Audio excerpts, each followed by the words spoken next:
जान चुके हैं। बुलेटिन का आगाज करेंगे और सबसे पहले खबर शामिल कर लेते हैं कि मुल्क की गैर यकीनी सियासी सूरत हाल और IMF से मुज़ाकरात में ताख़ीर के बायस डॉलर की ऊंची उड़ान का सिलसिला जारी है। इंटरबैंक मार्केट में डॉलर की कदर में ₹2.1 का इजाफा हो गया है, जबकि इंटरबैंक मार्केट में डॉलर ₹197.75 का हो गया है। ओपन मार्केट में डॉलर ₹200 का हो गया है। गुज़िश्ता रोज़ कारोबार के अख्ताम तक डॉलर की कदर में मजमूई तौर पर ₹1.56 इजाफा हुआ और डॉलर ₹195.74 पर बंद हुआ।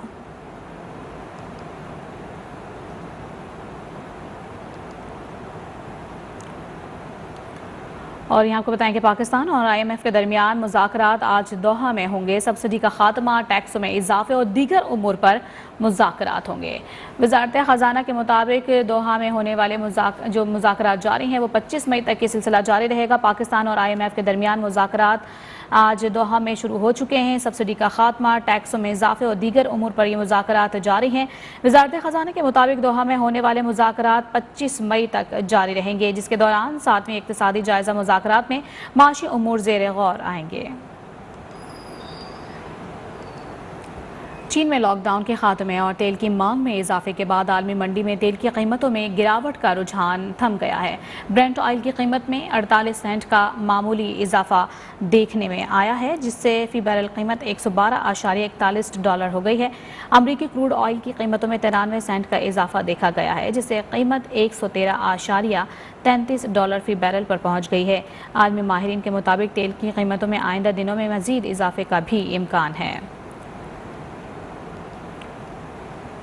वज़ीर-ए-आज़म शहबाज शरीफ ने मुल्क में रिपोर्ट होने वाले हालिया पोलियो केसेस पर तशवीश का इजहार करते हुए कहा है कि पोलियो केसेस तशवीशनाक हैं और बचाव के लिए फौरी इकदाम किए जाएँ। इस्लामाबाद में वज़ीर-ए-आज़म की ज़ेर सदारत कौमी टास्क फोर्स इंसदाद पोलियो का इजलास भी हुआ। इजलास में वज़ीर-ए-आज़म को इंसदाद पोलियो के हवाले से हिकमत अमली पर तफसीली ब्रीफिंग दी गई। ब्रीफिंग में कहा गया कि अप्रैल और मई में 3 पोलियो केसेस शुमाली वज़ीरिस्तान से रिपोर्ट हुए। फरवरी 2021 से मार्च 2022 के दौरान कोई केस रिपोर्ट नहीं हुआ। बलूचिस्तान, खैबर पख्तूनख्वा के 25 अजला पोलियो से मुतालिक हाई रिस्क हैं। वज़ीर-ए-आज़म का कहना था कि पोलियो का चैलेंज अभी मौजूद है। इंसदाद पोलियो के लिए मिलकर काम करने की ज़रूरत है। और अवामी मुस्लिम लीग के सरबराह शेख रशीद अहमद कहते हैं कि एक वोट की अक्सरियत ज़्यादा दिन कायम नहीं रहेगी। ये इदारों से भीख मांग रहे हैं कि 1.5 साल की गारंटी दी जाए। 31 मई से पहले अहम फैसले हो जाएंगे। रावलपिंडी में मीडिया से गुफ्तगू में कहा, कौम इमरान खान के साथ है। आसिफ अली जरदारी ने नून लीग को वहाँ मारा है जहाँ पानी भी ना मिले। ये अदारों से भीख मांग रहे हैं कि कोई हमें दरमियानी रास्ता दिया जाए 1.5 साल के लिए। बीच चौराहे की हंडिया फूटेगी, फैसले होंगे 31 मई से पहले। बेहतर है लॉन्ग मार्च से पहले इलेक्शन की डेट आ जाए। और आसिफ जरदारी ने इन्हें वहां मारा है जहां पानी ना मिले। हर दिन जो बढ़ेगा इनके लिए मुश्किल और मसाइल का दिन होगा। खुशकिस्मती ये है कि कौम सारी जो है वो लॉन्ग मार्च की तरफ इमरान खान के साथ है। मौजूदा इम्पोर्टेड हुकूमत को जाना ही है, खुद नहीं जाएगी तो निकाले जाएंगे। निकाले जाने के अमल में मुल्क की मईशत को मजीद नुकसान पहुँचाकर इम्पोर्टेड हुकूमत किसकी खिदमत करना चाहती है। रहनुमा तहरीक इंसाफ फवाद चौधरी का शहबाज हुकूमत पर वार। ट्वीट में लिखा कि अमली तौर पर हुकूमत ख़त्म हो चुकी है। हकीकत का इदराक करें और आवाम को फैसला करने दें। मामलात को मजीद पेचीदा करने से बेहतर था कि सियासी जमातें इलेक्शन कमीशन की तश्कील 9 और बुनियादी इस्लाहात पर आगे बढ़ें और जून के पहले हफ्ते में असम्बलियाँ तहलील करके नए इंतखाबात मुनक़िद करवाए जाएँ। लेकिन नादानों की राय हमेशा चुपके रहने की होती है और अब भी यही हो रहा है।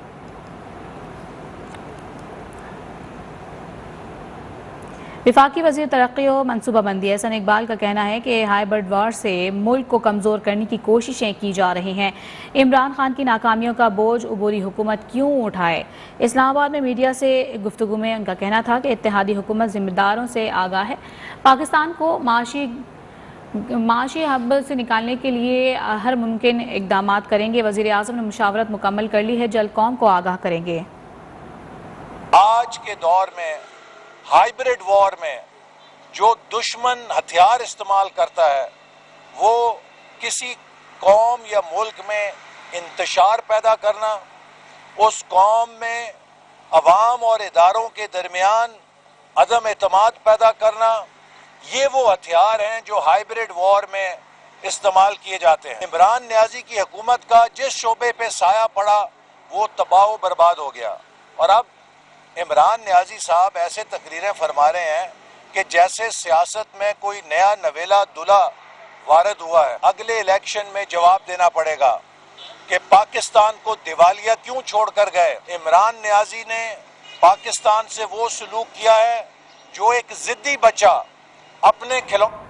वज़ीर आला पंजाब हमजा शहबाज से पीपल्स पार्टी के वफ्द की मुलाकात हुई है। वफ्द में हसन मुर्तज़ा, हैदर गैलानी और मखदूम उस्मान अहमद शामिल हैं। मुलाकात में बाहमी दिलचस्पी के उमूर और सियासी सूरत हाल पर गुफ्तगू हुई। हमजा शहबाज ने कहा कि पंजाब में इत्तेहादियों के साथ बेहतरीन वर्किंग रिलेशनशिप है। अवामी खिदमत के सफ़र में सबको साथ लेकर चलूँगा। इमरान नियाज़ी और उसके हवारियों ने आइन के साथ खिलवाड़ किया है। यह अनासर पाकिस्तान की मईशत को तबाह करने के जिम्मेदार हैं। इस्लामाबाद में इलेक्शन कमीशन में पीटीआई ममनुआ फंडिंग केस की समाअत जारी है। चीफ इलेक्शन कमिश्नर की सरबराही में 3 रुकनी कमीशन समाअत कर रहा है। दरख्वास्त गुजार अकबर एस बाबर और पीटीआई के वकील अनवर मंसूर इलेक्शन कमीशन में मौजूद हैं। मेंबरशिप फीस और इमदादी रकम 2 अलग चीज़ें हैं। पीटीआई फाइनेंशियल एक्सपर्ट की कमीशन को ब्रीफिंग दी गई। और यहाँ को बताएं कि आर्टिकल 63 की नशरी के सदारती रेफरेंस पर सुप्रीम कोर्ट के फैसले के बाद मुनहरिफ अराकीन ताहाल नाअहली से बच गए हैं। 2 की निस्बत 3 जजों की राय पर मुश्तमिल फैसला सुना दिया गया है। चीफ जस्टिस की सरबराही में 5 रुकनी बेंच ने यह फैसला सुनाया है। Chief justice Umar Ata Bandial, justice Ejazul Ahsan और जस्टिस मुनीब अख्तर का कहना था कि मुनहरिफ रुकन का वोट शुमार नहीं होगा। वक्त आ गया है कि इस हवाले से पार्लियामेंट कानून साजी करे। आर्टिकल 63A सियासी जमातों को सियासी मैदान में तहफ़्फ़ुज़ फराहम करता है। जस्टिस मज़हर आलम, मियां खैल और जस्टिस मंतो खैल ने फैसले से इख्तलाफ किया है। और गुजरांवाला में पाकिस्तान तहरीक इंसाफ का पावर शो। जिना स्टेडियम में जलसे की तैयारियां मुकम्मल कर ली गई हैं। जलसागाह में 100 फुट लंबा और 30 फुट चौड़ा स्टेज तैयार किया गया है। इंतजामिया के मुताबिक 30,000 कुर्सियां भी लगाई गई हैं। मज़ीद तफसीलात जानेंगे नुमाइंदा न्यूज़ 1 लाला इमरान से। इमरान बताएगा, जलसे की तमाम तर तैयारियां मुकम्मल हो चुकी हैं, आपके सूरत हाल देख रहे हैं? जी बिल्कुल, पीटीआई जो है आज गुजरांवाला में सियासी पावर शो करने जा रही है, जहां पर पूरे शहर में साइन बोर्ड, पैनाफ्लैक्स और बड़े बड़े जो बैनर्स हैं वो लगा दिए गए हैं। इस वक्त शहर भर में जो है सीपीओ सैयद हमाद की तरफ से जो है सिक्योरिटी के इंतहाई सख्त इंतज़ाम है। इस वक्त मैं स्टेडियम में मौजूद हूँ, जहाँ पर जलसे की जो तैयारियाँ हैं वो मुकम्मल हो चुकी हैं। इस वक्त कप्तान के लिए स्टेज जो है वो लगा दिया गया है। दूसरी तरफ अगर मैं बात करूँ, शहर भर में जो है जगह जगह मेन जो एंट्रेंस हैं, मेन बाज़ार हैं, उनमें कनातें लगा दी गई हैं ताकि कोई ऐसा नाखुशगवार वाक़या पेश ना हो। दूसरी तरफ अगर मैं बात करूं कि शाम 7 बजे तक कप्तान ने यहां पर आकर स्टेडियम में अपना पावर शो जो है करना है। जी, पाकिस्तान तहरीक इंसाफ का पावर शो, तमाम तर तैयारियां मुकम्मल कर ली गई हैं। लाला इमरान अपडेट कर रहे थे, बहुत शुक्रिया आपका। आपको बताएं कि इस्लामाबाद एहतसाब अदालत ने साबिक वज़ीर ख़जाना इसहाक डार के दायमी वारंट गिरफ्तारी जारी कर दिए हैं। एहतसाब अदालत के जज मोहम्मद बशीर ने असाजात रेफरेंस में इसहाक डार के दायमी वारंट गिरफ्तारी जारी किए हैं। अदालत ने 3 शरीक मुल्जिमान के खिलाफ भी ट्रायल इसहाक डार की गिरफ्तारी तक रोक दिया है। साथ ही आपको बताएं कि रेफरेंस में शरीक मुल्जिमान की बर्रियत की दरखास्तों पर फैसला भी इसहाक डार की गिरफ्तारी से ही मशरूत है। अदालत का कहना था कि जब तक इसहाक डार को गिरफ्तार करके पेश नहीं किया जाता, उस वक्त तक रेफरेंस की कार्रवाई आगे नहीं बढ़ सकती। अदालत ने साबिक वज़ीर ख़जाना के खिलाफ असाजात रेफरेंस की समाअत गैर मुअय्यना मुद्दत तक के लिए मुलतवी कर दी है। इस्लामाबाद एहतसाब अदालत ने साबिक वज़ीर ख़जाना इसहाक डार के दायमी वारंट गिरफ्तारी जारी कर दिए हैं। और वज़ीर आज़म शहबाज शरीफ से वज़ीर आला सिंध मुराद अली शाह की मुलाकात हुई है। वज़ीर आज़म को मुराद अली शाह ने सिंध की इंतज़ामिया और अमन व अमान की सूरत हाल पर ब्रीफिंग दी है। साथ ही आपको बताएं कि वज़ीर आज़म को कराची में रोनुमा होने वाले दहशतगर्दी के वाक़यात पर भी ब्रीफ किया गया है। शरपसंद अनासर को अमन व अमान ख़राब करने की इजाज़त नहीं देंगे। ब्रीफिंग में वज़ीर आला सिंध मुराद अली शाह का ये कहना था। आपको बता रहे हैं, वज़ीर आज़म शहबाज शरीफ से वज़ीर आला सिंध मुराद अली शाह की मुलाकात हुई है। चेयरमैन तहरीक-ए-इंसाफ इमरान खान की सिक्योरिटी के लिए वज़ीर-ए-आज़म शहबाज शरीफ को मुरासला इरसाल कर दिया गया है। मुरासला जुडिशल एक्टिविज़म के अजहर सिद्दीक एडवोकेट की जानिब से भिजवाया गया है। मुरासले में कहा गया है कि इमरान खान साबिक वज़ीर-ए-आज़म हैं। वो जलसों से आजकल खिताब भी कर रहे हैं जिनमें हज़ारों की तादाद में लोग शिरकत करते हैं। इमरान खान की जान को ख़तरा है, इसीलिए उन्हें फुल प्रूफ सिक्योरिटी फराहम की जाए।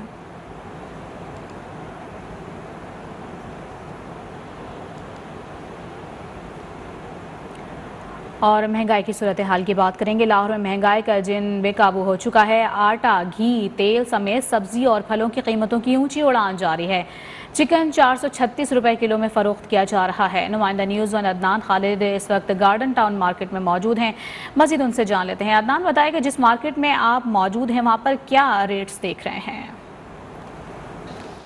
जी, लाहौर शहर में भी महंगाई कंट्रोल होने का नाम नहीं ले रही। मुनाफाखोरों और जहीरा अंदोजों की वजह से अशिया खुर्दो नोश की कीमतों में रोज़ बरोज़ इजाफा देखने में आ रहा है। घी, चीनी, आटा, सब्जियां और फल, इनकी कीमतें कंट्रोल होने का नाम नहीं ले रही हैं। इनकी कीमतें आसमान को छूती जा रही हैं। चिकन आज 436 रुपये फ़ी किलो लाहौर में फ़रोख्त किया जा रहा है, जबकि दूध 150 रुपये फ़ी लीटर। और इसके अलावा सब्जियाँ भी जो हैं, जिनमें प्याज 80 से 100 रुपये के किलो जो है वो फ़रोख्त किया जा रहा है। शहरियों से जानते हैं कि कैसे महंगाई को कंट्रोल किया जाए और लोगों की जिंदगी पे महंगाई की वजह से क्या असरात पड़ रहे हैं। बड़े असरात बहुत कि बड़े तंग होए पैमाने इन्नी महंगाई है ना। अगे हुकूमत हैगी है इमरान ते कहते गया है कि गल बन जासी और नहीं गल बननी तो हुण नवाज शरीफ आ गया है ते हुण ते फिर असलों फिर भी वधदियां जा रही ने।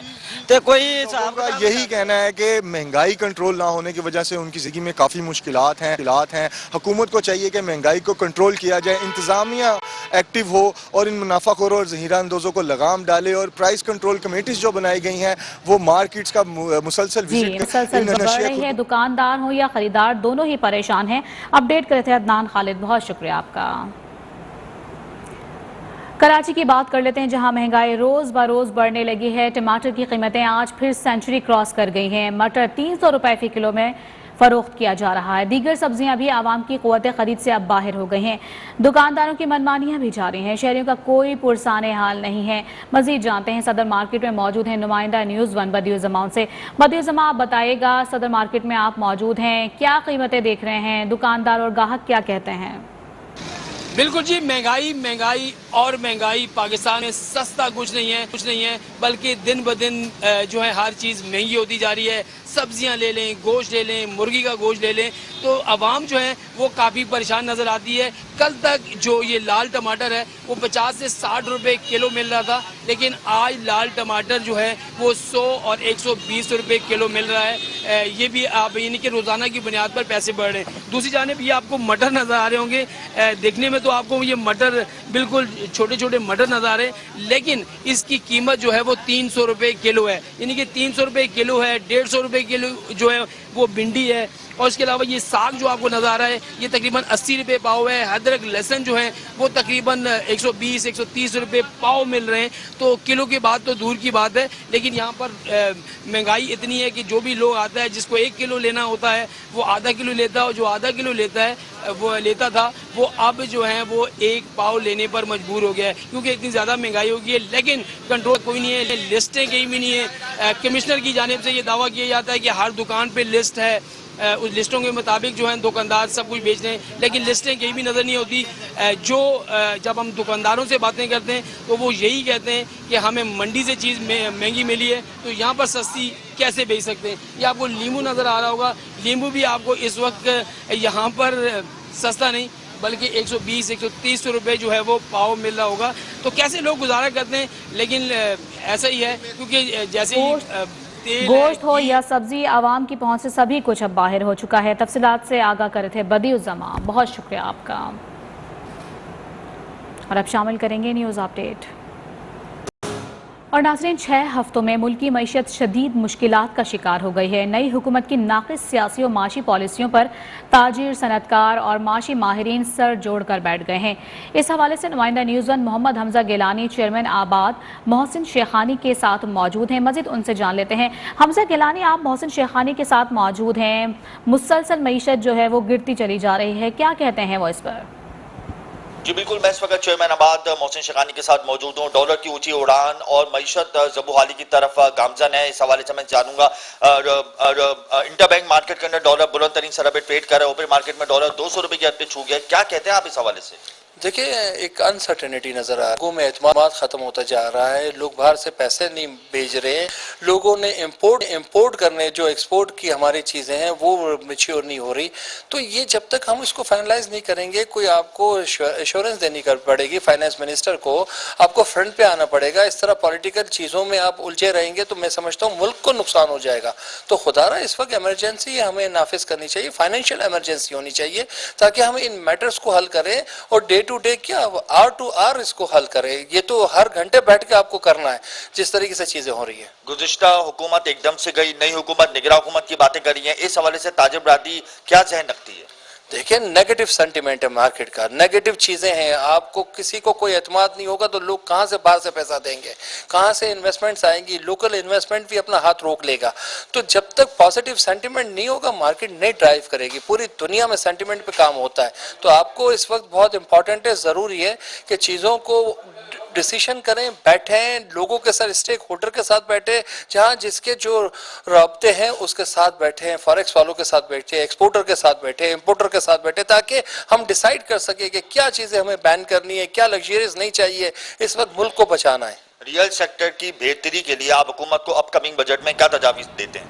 देखिए, लास्ट बैंकिंग का जो सिस्टम हुआ था, मैं समझता हूँ फाइनेंशियल, उस पर लोगों को आपने रिलीज दिया था। पूरी दुनिया में पहला घर जो मिलता है उस पर तेजी से गिरती मईशत पर ताजिर बरादरी और सनतकारों में तशवीश पाई जाती है। नुमाइंदा न्यूज़ 1 हमजा चेयरमैनाबाद मोहसिन शेखानी के हमरा मौजूद थे।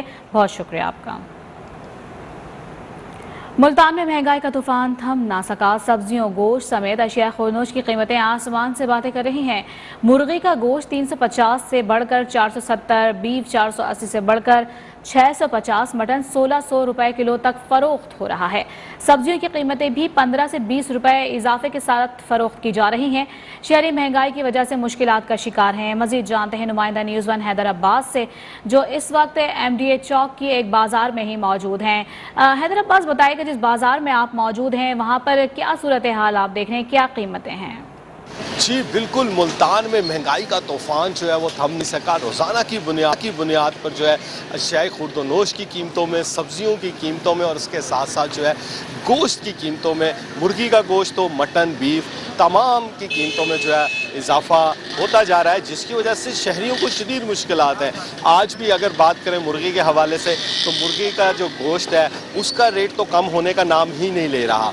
मुर्गी का गोश्त आज भी जो है 450 रुपये, 480 रुपये किलो जो है वो फ़रोख्त हो रहा है, जबकि इससे कबल जो है मुर्गी की कीमत 350 रुपये किलो थी। इसी तरह अगर बीफ के हवाले से बात की जाए तो बीफ का जो है वो तकरीबन 480 रुपये किलो फ़रोख्त हो रहा था और अब जो है 600-650 रुपये किलो फ़रोख्त किया जा रहा है। मटन की बात की जाए तो मटन जो है 1000 रुपये से बढ़कर इस वक्त 1600 रुपये किलो तक फ़रोख्त हो रहा है। अगर इसी तरह हम यहाँ पर सब्जियों के रेट के हवाले से बात करें तो सब्जियों की कीमतों में भी तकरीबन 10 से 15 रुपये का जो है वो इजाफा हुआ है। अरवियाँ जो हैं वो 210 रुपये किलो हैं, लहसुन 260 रुपये किलो हो चुका है।